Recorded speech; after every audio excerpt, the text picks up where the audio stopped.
Hi, I'm E.D. Lewis and welcome back to my channel, and today we're doing another pre-recorded book haul. As you can see, I'm no longer in February, it's now March because the Gothic Hearts have now gone away, or Halloween Hearts, whatever you want to call them. I kind of wonder next time I use them, maybe I should doctor them up a little bit. I don't know. Anyway, so we're continuing our book haul from my local book hunt that had closed back in December. So, almost all these books are Gothic. There's a little bit of horror though, so there is that, and nonfiction. So believe it or not, which we'll actually start with that nonfiction. So this is an autobiography actually, and this is Step Right Up, I'm Gonna Scare the Pants Off America: Memoirs of a B-Movie Mogul by William Castle. So I'm a fan of William Castle's. I actually watched a documentary back during Halloween about him, so I wonder if this would go really nicely with that documentary. We have a woman with an axe. That's from one of his movies I haven't seen, but I do think I know which movie that is. On the back here we have a nice picture of William Castle. But William Castle directed a bunch of B horror films that he's most famous for. He also did a bunch of other movies even before that.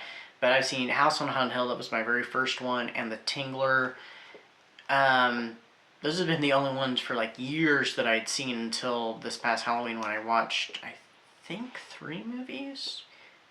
I watched 13 Ghosts, which was really fun. Homicidal, which I really enjoyed, and Mr. Sardonicus. So, but yeah, and when I was flipping through here earlier, I did see some really cool pictures, including, where is it?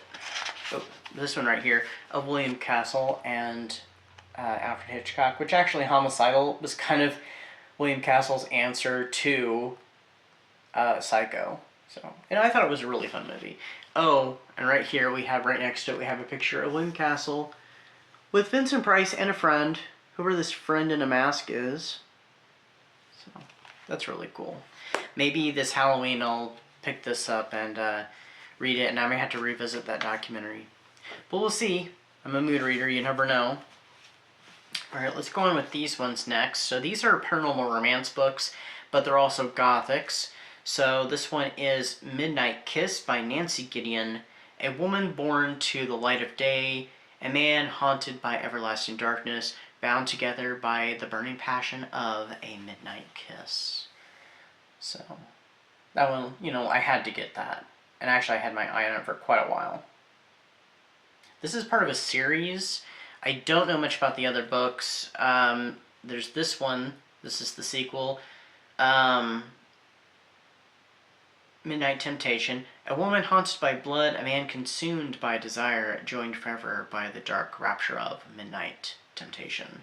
This is a little more saucy cover. So it's kind of the opposite. So it sounds like vampire male in the first one, vampire female in the second one. So, but I almost shared this one in a book haul, a previous book haul, but I thought, no, I'm going to wait till I get the other book out. So, but yeah, some Gothic paranormal romance. Actually, that's where paranormal romance started out, is in the Gothic. So, the Gothic romance books of, actually I think more the 70s, and the Dark Shadows books may be actually the first of those precursors to paranormal romance. Maybe. There might be something else. But those are the earliest ones that I know of anyway. Alright, let's go here first. Then I'll jump over. Alright, so this one's a Dorothy Daniels. This is actually the thickest Dorothy Daniels I think I've ever seen. And you almost don't even see the title at first because it says Dorothy Daniels on it. It's another Easy Eye, which is usually Magnum, but this one's a Lancer Gothic. Actually, the next book's Lancer too. So I wonder if Lancer is owned by the same company as Magnum, because they both have the same Easy Eye logo. Oh, logo, not logo. So this is Danger Mansion. I'm going to turn it down on, you may hear a buzzing, and I'm sorry about that. Just so you can see the covers better with the ring light. So you can see this little ghost girl in the background. So this one looks like it's a nursey. It was originally titled Nurse at Danger Mansion, so even though it had a title change, I'm pretty sure this is a Gothic. They just changed it probably for marketing reasons. Maybe it wasn't selling very well the other way, but it's from 1966, and the Nurseys and the Gothics did crossover. Even that original title sounds like a Gothic title. So, all right, this next one is Hawksbill Manor. So it's a bestseller Gothic novel. This is by Alicia Grace. I really like. So it makes me think of the Magnum because of the white around it, but I don't know. But I really like that picture down there. I wish that it took up more of the cover, though. So, on the back it says Isle of Mystery. This one, I promise you will not go and look at the dates of all these. This one's 1967. And this one actually, at one time, was purple airbrush side, airbrushed in purple on the sides. So, all right, we have a Zebra Gothic, and I kind of like this cover. It's a little different from the other Zebra Gothics. We got a storm going on. We got a tower with the light on that's actually separate from the rest of the castle. This one is called The Secret Bride of Crannoch Castle. So it sounds kind of Scottish. We have the C in the cliffs. You can barely see the C in the cliffs. But this one's a little different for the Zebra Gothics. It's their style, but just something a little different. I think this one's 1992. Yeah, so this is close to the end, but I think this might be one of their better covers. There are those who are wishing you ill, Mistress Della. All right. This one's an Ace version Gothic, and it has the little woman in front of the moon logo, so I love picking those up when I would see them. This one's called Falcon Ridge. Makes me think of Falcon Crest.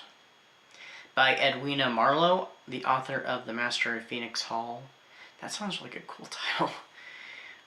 Evil and violence engulf a helpless young girl who must rid an old stone mansion of its ghosts before she can find herself. So very much the woman exorcising the house of its secrets and stuff, which is very much what the Gothic romance is about. So interesting cover. Don't know if that guy there is a friend or foe.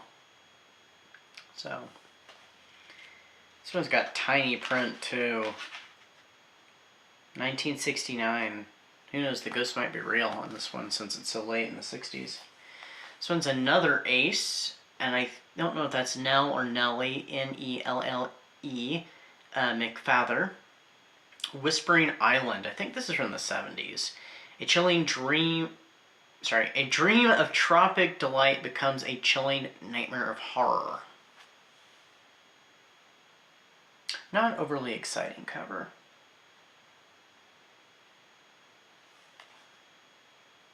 Actually, I don't see a light on in the house at all. That's something different, huh? Alright, this one's a Barbara Michaels, so it's probably fits into both categories of Gothic horror and Gothic romance. And I think this is the final book in the Georgetown trilogy. And this is called Stitches in Time. This is a later edition, I think from the 90s. And then we have some more art. That poor bird. Of course, it's in a quilt though, so but still, it's just the implication. It's kind of sad. But when was this one? I'm curious.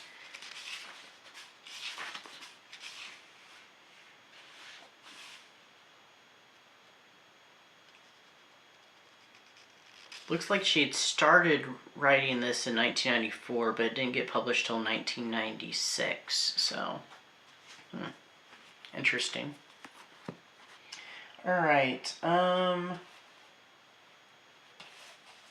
Here's a Dorothy Eden book. This is an Ace Star.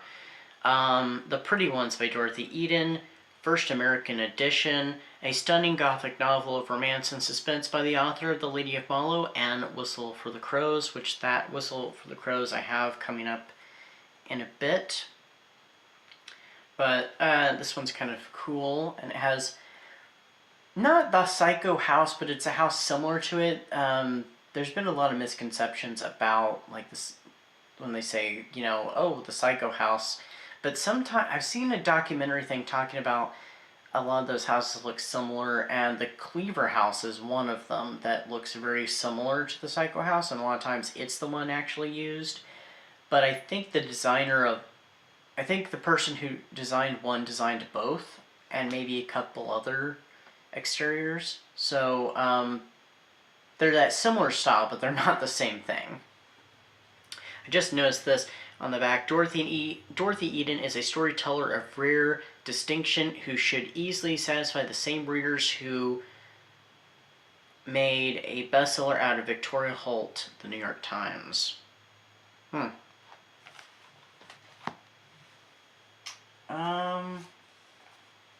Alright, so we have this one, The Girl from Nowhere by Evelyn Bond. She was the target of a terror older than time. And we have, it looks like a man in the shadows clinging to the wall. He's very faint right there. But I'm not crazy about this cover, but it definitely is kind of eerie and kind of mysterious. On the back it says, the unknown, the unexplainable, something to laugh at or something to fear. So, on the back here it says, also by Evelyn Bond, Doomway. 1972. It's a Beagle Gothic, so it's something a little different. I wonder if she's like in an attic or a basement or something because of that window placement. I don't know. Alright, we have two more Dorothy Edens here, and one of these was mentioned on that other one. These two look very similar to each other. Actually, when I was going through them last night, no, not last night, the other night, when I got to the other one, I was just like, wait, didn't I just pick that book up? And I'm like, oh no, they are different. They just have, you know, very similar looks. So first off, we have The Laughing Ghost by Dorothy Eden, author of The Time of the Dragon, which I wish I picked that one up. I'm not sure if she had that, but if she did, I wish I had picked it up. And it's a wraparound cover. And then I have Whistle for the Crows, the foremost name in Gothic suspense, Dorothy Eden. So yeah, it's very similar, and it's also a wraparound. So here are the covers together. Similar, but not the same. This one has a much more manicured lawn. This one's much more wild. So, but similar feels. All right, we have two more, sorry. That's another book. No, three more, I'm wrong, sorry. All right, so this one is, I think this is a republication from 1992. It's The Lady of Lion House by Jennifer Wilde, writing as Edwina Marlowe, which we had another book by her. It was the Falcon Ridge book. So that's kind of cool. She ran to a safe haven under to be caught in a gilded trap. So it's kind of cool. And this is a Dell Gothic. It even says Gothic under the company name on the spine. So kind of like that cover. It's a little different. It's more modern. I kind of wonder what the original cover, because I think it said when I was looking through it, 1970, and this was a republication from 1992. Alright, two more. This one is Pocketbooks, and this is The Dark Guardian by Vanessa Blake. A mansion of mercy leads to a house haunted by hatred. This is a Ravenswood Gothic, which I like picking those up too every time I see them. I kind of like this cover. It's very different. I hate that somebody wrote 15 on the cover. But yeah, this is rather interesting. So she's outside the gate. She's getting out of Dodge, and she's carrying what looks like a baby. So I really want to know what's going on in this cover. I wonder if this cover actually is accurate to the book. It says a deadly apparition. And as I'm skimming through this a little bit, it mentions something about the veiled lady. So I'm like, I want to know what's going on. So this one, I don't know when I'll get to it, but I'm like, I want to know. All right, we have one more here. And this one is a Magnum Gothic, but it's a different style. It has the Easy Eye on it, but I haven't seen many like this. This is a really dark looking cover, and it's called Hellstrom Manor by S.J. Trebish.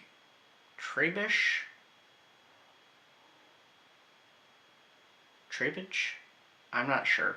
It's Treibich. A ride in a darkened coach carried Beth into a world of uncertainty and terror. And okay, just look at this cover. The back of it is the same picture. She is, in this carriage, and she is riding away from the house. She means business. I have not seen this on a cover before either. This I don't know. It's intriguing. What is going on? Does this happen in the book? Does she steal this carriage? Does she, hitch it up and stuff, or is it already waiting? Did somebody, get there, or someone else get early and she just takes it? I don't know.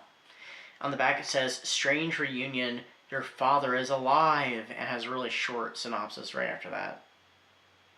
Like literally the two following paragraphs are a sentence each. There's long sentences, so yeah. I don't know, when was this one published?